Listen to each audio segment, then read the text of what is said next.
orang Melayu menghadapi masalah sekarang ini. Rata-rata mereka miskin, dan kerana kemiskinan mereka berhadapan dengan banyak masalah. Jadi usaha pertama yang kita lakukan ialah untuk mengeluarkan satu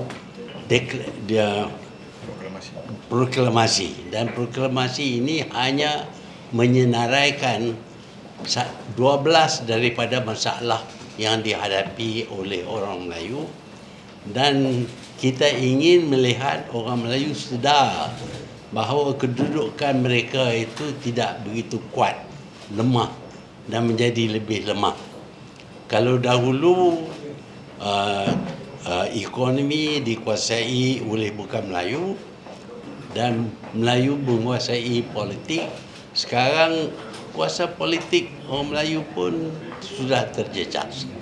Sebab itu kita berpendapat nak menyelamatkan, nak mengatasi masalah orang Melayu, satu gerakan mesti diadakan yang mencantum semua orang ataupun parti ataupun individu, NGO yang khawatir berkenaan dengan masa depan orang Melayu.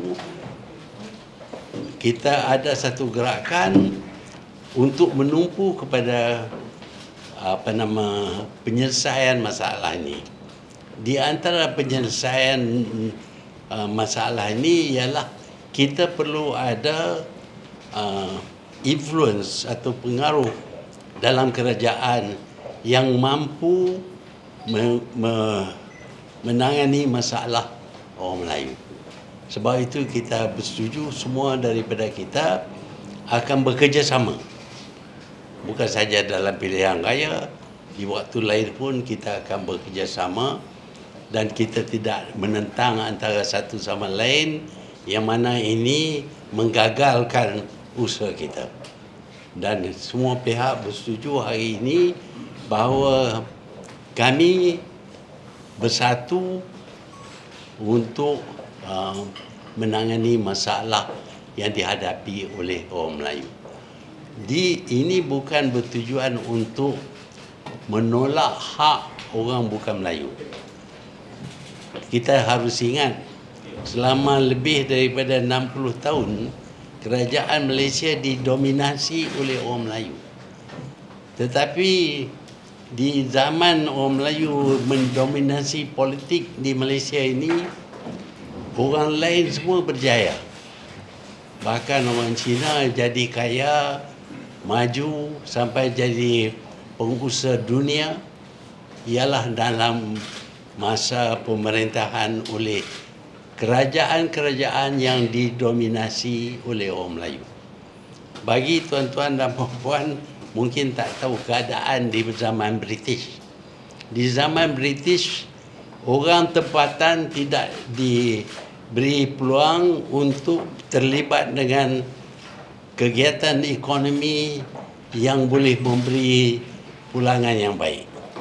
Umpamanya, di zaman British, sekala bekalan kepada kerajaan-kerajaan, banyak kerajaan, kita ada 11 kerajaan pada masa itu, semua bekalan mestilah melalui Crown Agents, satu agensi British. Orang tempatan, bermakna orang Melayu, orang Cina, orang India tak boleh buat kerja tu. Sekarang ni kita bebas boleh supply ke government, nak beli kapal terbang pun kita boleh bagi agensi kepada orang. Tapi dulu tak boleh, zaman British tak boleh. Perniagaan yang besar-besar, travel agencies, Mansfield dan sebagainya adalah British. Orang tempatan tak ada. Syarikat perkapalan, syarikat penerbangan, semuanya British. Estate yang didirikan oleh British perlu dapat tanah daripada kerajaan. Orang Melayu kalau minta tanah dapat 1 ekar.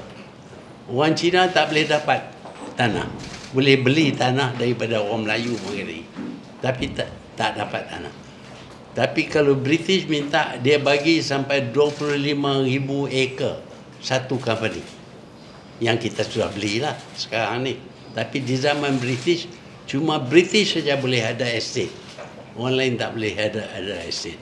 Ada juga American, ada juga German pun. Tapi orang tempatan tak boleh.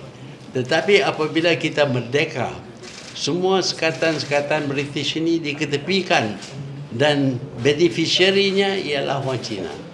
Kerana orang Melayu tak cekap dalam bidang perniagaan, tak guna peluang yang diberi, dan kalau diberi peluang pun kadang-kadang mereka tidak tahu bagaimana nak menggunakan peluang. Umpamanya kita bagi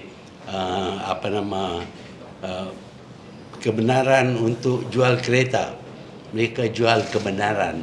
Bagi kontrak, mereka jual kontrak. Itu pasal kita tak pandai. Tapi orang Cina bila dapat peluang, mereka guna peluang itu sehingga mereka sekarang ini 10 orang billionaire di Malaysia, 9 adalah orang Cina. Jadi ini semua boleh berlaku dalam masa negara kita ini diperintah oleh kerajaan yang didominasi oleh orang Melayu. Ini menunjuk bahawa kerajaan orang Melayu bukan tidak adil. Kita adil. Bahkan kita dapati jarak kemiskinan kekayaan antara Melayu dan Cina menjadi lebih. Kerana kita memberi banyak peluang. Kalau kita bagi kepada Melayu pun, kadang-kadang mereka gagal. Jadi janganlah anggap bahawa gerakan kita ini anti non-Malay. We are not anti non-Malay. Anything that we do in the future, we have to take into consideration the rights of the non-Malays in this country. So I hope you will not be moved by this argument that ini Malay punya gerakan ini nak hapuskan orang Cina, nak kacau. Tak, mereka akan terus berniaga dan mencapai kejayaan. Jadi itulah tujuan kita yang pada hari ini, dan semua kita bersetuju dengan perlunya kita bergerak bersama. Bergerak. Kalau ada pilihan raya pun kita kena gerak bersamalah. Kalau kita tak gerak bersama, kita tak dapat kuasa, kita tak boleh buat apa-apa pun. Kuasa memang penting, tetapi tujuan kita bukan untuk merosakkan orang bukan Melayu, bukan untuk rebut segala kekayaan Malaysia, tetapi untuk kita melihat agihan kekayaan di negara kita ini adalah adil. Not equal, adil. Fair, not equal. Pasal kita tahu kita tak dapat equality, nak capai tak boleh. Tetapi janganlah jarak antara kemiskinan dan kekayaan Melayu dengan Cina ini begitu jauh sehingga dia mencetuskan perasaan marah orang Melayu terhadap kaum lain, dan peristiwa seperti 13 Mei akan berlaku semula. Itulah harapan kita.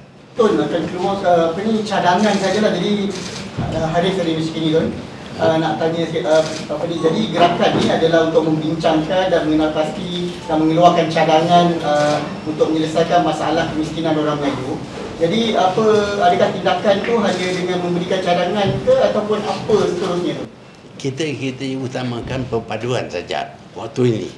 Caranya kita akan runding kemudian, tapi perpaduan penting, kerana kita dapati apabila orang Melayu berpecah, mereka menjadi lemah.